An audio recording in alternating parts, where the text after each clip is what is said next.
Assalamualaikum dan salam sejahtera kepada seluruh masyarakat. Ini ialah episod ke-18 dalam siri 100 pesanan pengetua AI kepada masyarakat. Hari ini saya ingin berkongsi satu pesanan penting. Hidup perlukan matlamat.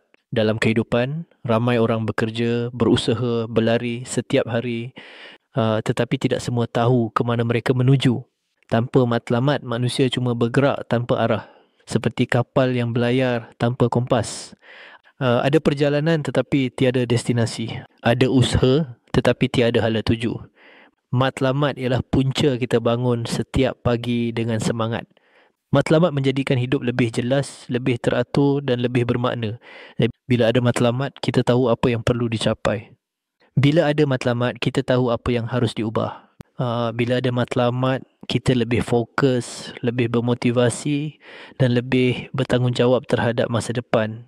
Tidak kira siapa kita, ibu bapa, pekerja, pelajar, usahawan, ketua keluarga atau anggota masyarakat, kita semua perlu menetapkan matlamat kecil dan besar dalam hidup. Matlamat 1 tahun, matlamat 5 tahun, matlamat untuk keluarga, matlamat untuk kewangan, matlamat untuk diri sendiri. Bila hidup ada tujuan, kita tidak mudah putus asa.